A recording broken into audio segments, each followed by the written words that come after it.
Hey, you're listening to the WHUS Stores, broadcasting live from Stores, Connecticut. And I'm here today with Pat King from Labrador, calling from Philly, right? Yeah, yeah, Philly. Thanks for Yeah, having me. yeah, of course. If you want to just like give like a little like intro on like yourself and what you do, that'd be cool. Yeah, yeah, sure. Yeah, my name's Pat. Pat King. I'm the, I guess, lead songwriter of the Philadelphia band Labrador. And yeah, we have a new record coming out. Um, Not sure when this is going to air, but it's going to be May 30th. It's called My Version of Desire. We recorded it here in Philly with Heather Jones, who some of you might know as Their. We recorded at their studio, So Big Auditory, and yeah, we love the record. Chris Walla from Death Cab for Cutie fame mastered it, and Hell yeah. yeah, really, really proud of it, and can't wait for people to hear it. Sweet. Yeah. So let's start off with like some questions. So like Labrador like started like back in 2017 in Brooklyn, but you've recently like made a move to Philly. I just want to know like what like motivated like that move and like what influence like the city uh, lo- like and like the scene like have made like into the sound of your new stuff. What can you say about that? Yeah, so the move was primarily financial. It was mostly my wife and I, we were just kind of, you know, I think it we moved in 2021, so it was during the pandemic and which is still going on. But it was more, we had moved into this place in Brooklyn, and it was our fourth apartment in Brooklyn in just over a decade. And when we had moved into this place, it was a three-bedroom, two bath with laundry and a dishwasher, which is on paper is kind of the holy grail of Brooklyn apartments. And and considerably cheap, for that. But it was just kind of it was a nice apartment in a really bad building. So everything was going wrong with it. I remember this one day we had a roach infestation, and I talked to an exterminator who was going into the basement of the building. And I was like, "Hey man, yeah, you know, it's pretty bad here. Just wanted to get like an update on how it's going for you." And he had this like he had this like look on his face like he had seen a ghost or something, and he just looked at me and he said, "Man, you got to leave this place. We lost the war." And like losing the war against cockroaches and mice in the building. And we were just like, it was just thing after thing with this building, and it was a rent stabilized place, so we just knew that we were never going to get that much space in Brooklyn if we moved anywhere else and for that cheap. So we were just like, well, this we wanted this to be our last and final place in Brooklyn, and you know, those words are true, but maybe not in the meaning that we had hoped. So it was our final place in Brooklyn, but yeah, we just decided to move to Philly because we had heard such great things about it, and I had played there in older bands that I was in, and that was the most exposure that I had to the city, really. So we did these kind of weekend scouting trips where we would go, we would rent a car and drive and get an Airbnb, and the city was dead because of the pandemic, but we could get a sense of what it would be like to live there. So we just fell in love with it. And we did one more scouting trip to kind of go and see open houses of places, and we found one that we loved. And then you know flash forward 2 years later, we bought a place that was right around the corner from that place that we rented, so we just loved it. And I guess to answer the other part of your question, uh, so Labrador started originally as a solo project or a quasi solo project that I had after a band that I had been playing with in Brooklyn called Simpler Times broke up. Um, that band broke up in kind of like the most unexpected way where our bass player Tim, who's a film editor, he and his family moved to LA to so he could kind of pursue film work, or film and TV work. And so we knew he was leaving, and then I think we had like one or two shows booked, and I got into a pretty gnarly bike wreck and ended up dislocating and breaking my arm and shattering the ball of my elbow. So it was a pretty intense injury, and so much so that when I was meeting with a surgeon, they were like, you might not be able to play guitar again. It was that kind of dire. So, um, when I was going to physical therapy and kind of healing from that accident, I bought myself the band had broken up, because we were like, you know, it was so up in the air. And so when I was kind of rehabbing myself, I bought a nylon string guitar and started kind of teaching myself how to play again. And I thought, with the nylon strings, it would be, not as much pressure for me to like put down on the frets, and I could maybe I could start a new career as like a balladeer, kind of country, play like maudlin, sad, pretty songs. So, yeah, so teaching myself how to play guitar again, I wrote this album called A Safe Distance from a Visit, which is kind of like a Bandcamp only thing. And yeah, and from there, I made that with Chris Hayes, who is one of my oldest friends in the world. And he played guitar in Simpler Times and is now kind of helps me with Labrador stuff. And we made that record together, and then we made another kind of acoustic EP, and then uh, for the last record, Hold the Door for Strangers, we were all still in New York. And it was Chris and I, and then the drummer of that band, Simpler Times, Chris Arena, played drums for that lineup. And then we had our friends Seisha and Grace. Seisha played bass and Grace played violin.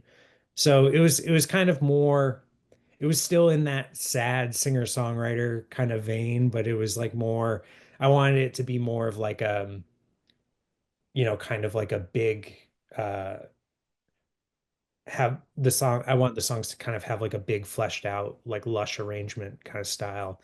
But it ended up, kind of in the vein of like, the way we recorded that record was more like a Neil Young kind of thing. And yeah, so once my wife and I moved to Philly, um, it was just kind of hard kind of keeping the band together. Chris Hayes had moved to Asheville, North Carolina, so he was kind of doing his best to try and make, if we ever got like gigs booked or something, he would try as, you know, either drive up from the south or fly in. And, he's a trooper in that way. Like he would do it, but it was just a lot to kind of keep together. And then so as a result of that, I found myself playing solo a lot. And I'd book these tours where I would be like the quiet person on a four band bill or something like that.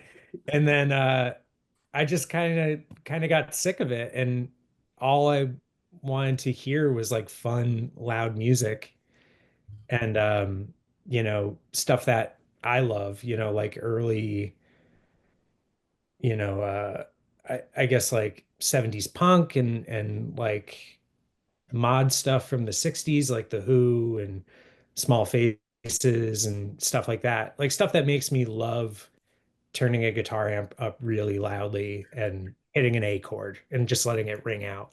Like stuff like that. And I've always been a huge fan of soul music and and reggae and stuff like that. So I just wanted to find a way for this next record, the one that's coming out, to kind of see if I can mix all of those influences with what I had already been doing without, I guess changing the band name or something, just like to kind of like figure out a way to keep this going, but contain all these influences. And and I think hopefully we did that, you know. So, and I don't know if Philly really influenced that decision, but it's more, I guess the scene here is just so, with the short amount of time I've been here and the amount of people I've met who make music, I feel like there's such a an accepting kind of there's an acceptance within the scene of what freak flag people are choosing to fly. And I feel like I as giant as a music city New York is, I maybe I just didn't swim in the right circles or something, but Philly just seems so accepting and is so excited when people are trying new things and kind of expanding, you know, in rock music, I guess. Yeah, awesome. So, you've already like sort of like touched on like my next question, but so your new record is like your third full length, correct? Yeah. Yeah. So uh what would you say to like the biggest like differences you've already like said like a lot of those, but like compared to Hold the Door for Stranger, like what's uh like to you like the biggest like departure like sonically from like that 2023 record to like this one that's coming out in like a weekish. Yeah, I mean I think it's that kind of, I think it may be just from making as many, I've been in so many different bands and made records under different, kind of iterations. I mean, none of them successful, but I think I've kind of lost the aspiration in my songwriting to, go to try and make people cry. I feel like you know, as like a it's such a trope with like singer-songwriters where y- if you write anything that kind of resembles country music, where it's like you want to write like the tear in your beer song, like like you want that like crushing heartbreaker of a song, and that kind of like takes people's breaths away or something, or silences a room or something. And I used to really try for that. And really, I think with Hold the Door for Strangers, I I I maybe had one foot out the door with that kind of sentiment, where I was more trying to write like story. Uh, I I've always loved John Prine, and I think he's the best person at balancing humor and heartache. You know, when you kind of think of that, he's the gold standard. And he's also just, can, tell the most evocative stories, you know, within a 3-minute song, and without saying too much either. Like he doesn't do like, he has certain songs that have a lot of lyrics, but he gets to the point, and there's really not, there is poetry, but it's not like you don't need like a decoding chart like Dylan or someone, to kind of figure out what he's talking about. But I guess, yeah, I was trying to get away from stuff like the really sad kind of songwriters. Maybe I had like really kind of emulated like Jason Molina or like Bonnie Prince Billy, you know, those kinds of people that can just melt, melt you away, uh, with their words or in with the way they present their music.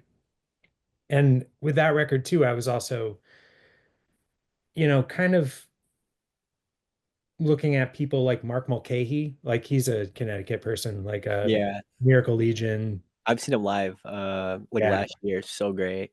yeah, I think for a while he was very much like my North Star of how I wanted to sing. And he has such an amazing way of phrasing where he it's almost like Van Morrison or something where it's kind of like he gets everything out in one breath and it's always like this kind of up down roller coaster ride of melody and I guess when I was trying to write those songs I was really trying to kind of figure that out, a little bit, trying to figure out like to get away from maybe like melodic crutches I maybe used to have. So I had those kinds of aspirations with that record, and I don't think listening to it, maybe it sounds like that was going into it, but that's where my head was at. I was kind of like looking to make you know, like what if Van Morrison made a John Prine record? So, and I think with this record, it's more of like I just I just really kind of wanted to throw everything at it. And I, on the other end of the coin, where John Prine, kind of talks about, societal woes or kind of, shines a light on everyday people's struggles, but it's more of like a domestic kind of thing. I think a songwriter who's very similar, who uh, maybe you wouldn't draw the comparison right away, but like Ray Davies of the Kinks is one of my heroes, and I for this record I was obsessed with you know some of their best work, like the Village Green and Arthur, um, and just trying to write songs like that where they kind of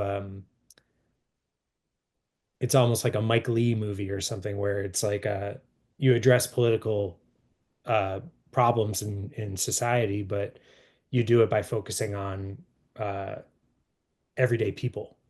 So I really wanted to kind of do that with these songs. Awesome. So, like another like difference from that record with the current one is like the lineup. So, like I just want like like ask like how like you found like Will and Steve to like join the band. Like, how did a group like come together and like what it's like working with them? Oh, it was super easy. So it, it couldn't have been easier, which was it blew my mind. So like I was saying before, I was touring a lot solo and just playing shows solo and around Hold the Door for Strangers, and it was really frustrating for me. Uh and I think one of probably the first big show, I say big, with quotations, but like uh big shows I played in Philly, I had reached out to their other band, Will and Steve's other band, Sun God, uh to play a full band show that I had booked um with Timeshares and Greg Mendez. And and originally I wanted Sun God to play, and they couldn't do it, but then they asked me to play another show, a couple months from that show, and it was them, Pedal, and Kylie Lotz, a pedal playing solo, and then Lowercase Roses. So, I really didn't know many people in Philly, and then every person that performed that night kind of became my friend group. And like it's funny, like I talk about it a lot with my wife, because we were just, trying to meet people here, and we met so many people that night. And it was like I had met Heather before, like briefly, but Heather was at that show, you know. I don't think we really talked, but like Russell of Golden Apples was at that show, and now we're friends. And but it was just like a very much like, oh, like these are our people. Like this is like a good crew. So I had all these songs, and for the next record, for this record coming out, and I kind of just had it in my mind. I was like, okay, maybe I'll just like teach people these songs, and then it doesn't have to be like the new lineup. It can just be for the record. And but then, I got together with Will and Steve, and we've just been playing shows ever since, and it's been super fun. I've never been in a trio before, and it's just a blast having it be this simple and this easy. And they're such great guys, and so easy to get along with. Awesome. So that kind of like a it's like it's like a perfect segue for like my next question, which is about like live music. Like I know like you are like a big like live music guy. Like I've seen you at like so many shows. And like I haven't like said hi till like the last one. Yeah. But yeah, so like what are like your your considerations on like that medium and like that like form of like making music and like when you write music, do you uh like envision like it being live like eventually, or like is it like more of like a like introspective thing first and then like you translate it to like a live setting? How does that work for you? Yeah, that's interesting. Uh, I think it's kind of both. I mean, I always start writing with a lyrical concept in mind. Like I always just kind of like, I'm always just writing, lyrics. It doesn't at first it really doesn't have like a shape or form. It's more just kind of like rhyming just to rhyme. I write bars. That's what I'm saying. But no, it's so so I guess like once a song starts to take shape, it's I usually kind of look for a vibe on, just like strumming on an acoustic or something. But yeah, I mean, I always I'm I'm such a night owl, and when I'm up late at night, a lot of the time I'm just on YouTube watching like Cheap Trick play live or something. So like, or whatever, like there's this awesome I think it was a German show in like the 60s and 70s called the Beat Club.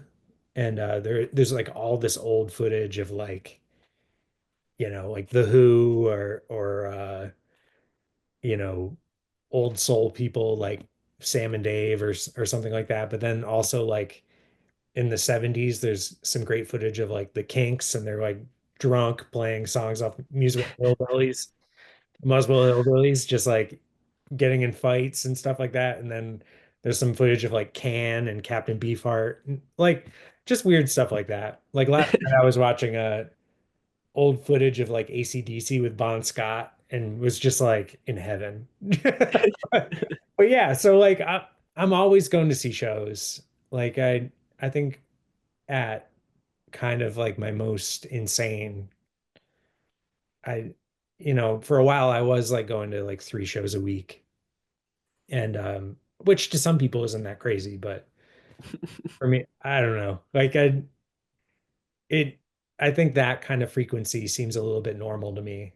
And yeah, and I always like, I'm not really taking note of what people are doing on stage in like a technical sense, but like I think it's important to kind of see like what works and what doesn't, you know, for sure. Right? And Yeah. I guess like in that sense, I'll you'll see someone like Daniel Romano's outfit, who's just like the most electrifying live act I've ever seen. And like how can you not be inspired by like how insane that rock show is? Awesome. So like so this one is like a little like more like anecdotal, but like you were working like at Creep Records not so long ago, and like I remember like seeing like your videos of like your pics. Were there like any like new findings or like or like rediscoveries to like influence like this new record or like anything that's coming up soon? uh yeah, so I actually unfortunately just stopped working there. But that was a really fun job because in that sense, because yeah, like there were some days that were, you'd be working, a weekday, and Creep is funny because it's a smoke shop and a record store. So you get like a little bit of a morning rush with people just wanting to get like rolling papers and stuff.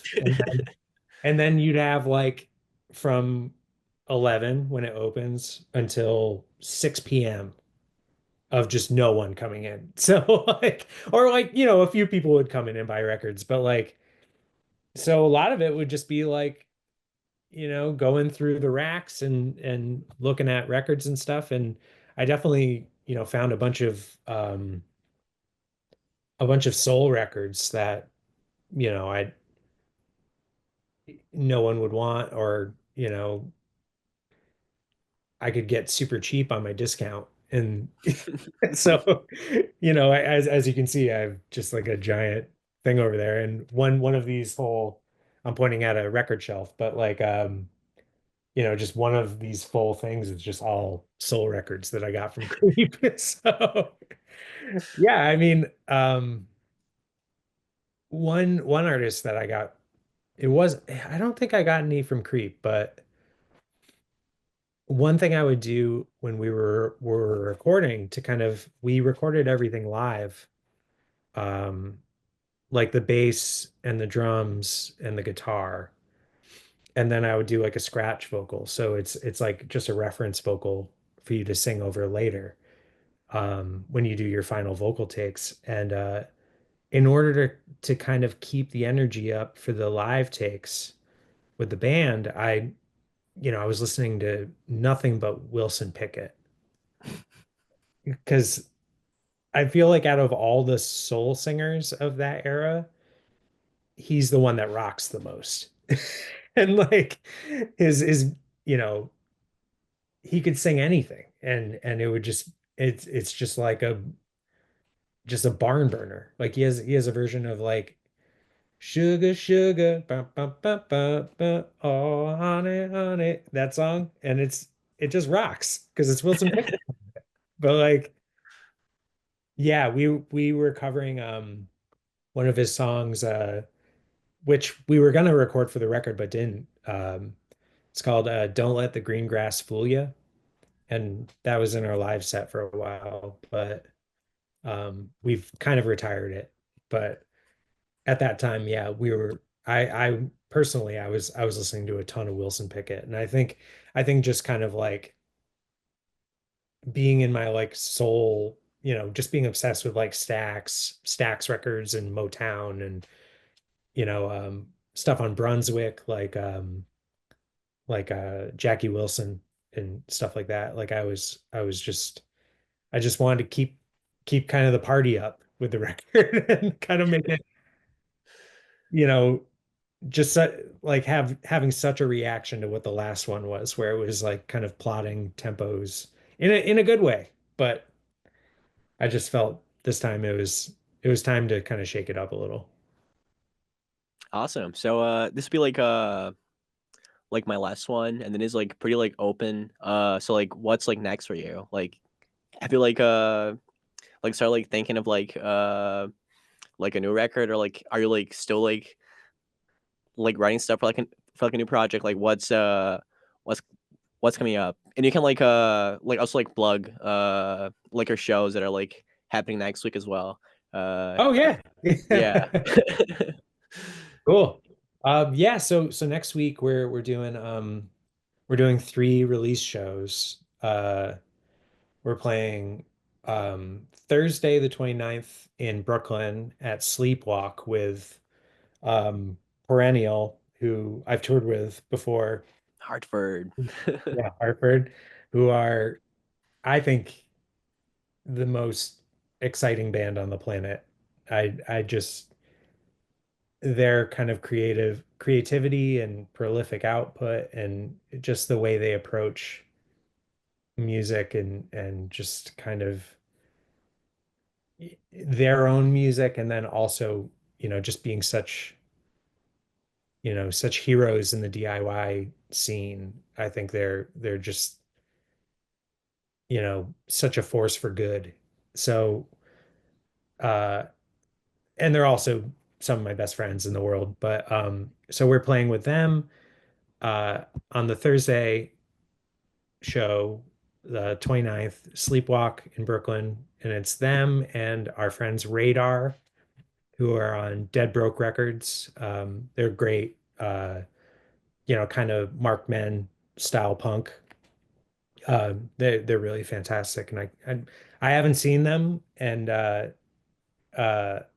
their drummer Chris was our old drummer, so I'm really excited to see them, and their record's super great. So I'm really happy that they could play with us.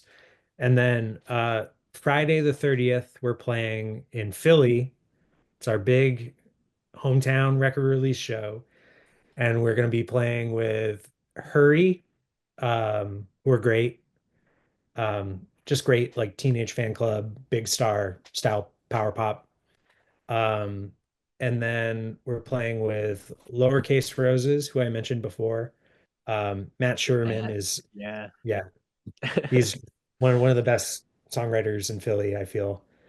And he's someone that can just kind of creates his own world. He used to make all of his records by himself, and he's coming out with a new record soon. That's this big like collaborative kind of opus called Mover, and that's coming out on June 6th, I believe. I think it's the next weekend after we play together. And then we're playing with Pedal, uh, Kylie Lotz, genius songwriter, genius singer. Um, and yeah, that show is going to be it's all the buds. It's a big hometown Philly love fest. And then after that show, we're gonna pack up the van, pack up the cars, and go to Holyoke, Mass. We're playing a house show at Torytown, which ask a punk, uh info on that. But we're playing with Perennial again, and then we're playing with Radical Joy and Blue Penny. And then after that, just booking more shows, and yeah, I'm writing some more music. I think I've got like half a record's worth of finished songs, but like, tinkering with a bunch of other things. And then it's kind of I don't think it's a secret really anymore, but because I think Perennial and I just kind of keep talking it into existence. So I think the more we talk about it, the more it's gonna be real. But um, we're both enormous fans of Paul Weller and the Jam and just all of his projects. We love that guy, and he's definitely a huge influence on this record. Just his adventurousness and the kind of you know, uh, just kind of like, him reviving that kind of the way he talks about it is like he talks about the first Who record being like having a violence to it, which I always loved. But the Jam just took R&B and punk and mixed it in this way where it's just so when you listen to it now compared to like their peers, it's just so futuristic and out of time. And I think they've aged the best out of all of those bands, I feel. But he had different projects after the Jam where it was the Style Council, his own solo stuff, just a bunch of stuff. But Perennial and I have this idea where we'll do a split, either 7 inch or 10 inch or something like that. But they'll, on one side, cover the Jam, and on the other side, Labrador will cover the Style Council, his band Nice. for the Jam. So we're trying to figure out what to do. I might end up releasing it on my own label, No Way of Knowing, but we're trying to figure out. But it's gonna happen. It's gonna happen this year. And Paul Weller, if you're listening, please allow us to do it. You heard it But here yeah, I first. mean, other than that, yeah, I imagine this year we'll probably start working on another record. I could see that happening. But I think it was 2 years since the last record, but I hope it's not that long, but maybe we could get something going. Sweet. Yeah. Thank you so much uh for joining me like in this. We're gonna like wrap up now. But before that, can you like do like a tag for us? You just have to say like WHS stores and like anything else like before that you can like make up. Just like do like a little tag. This is Pat King from Labrador. Thanks for listening to WHUS Stores.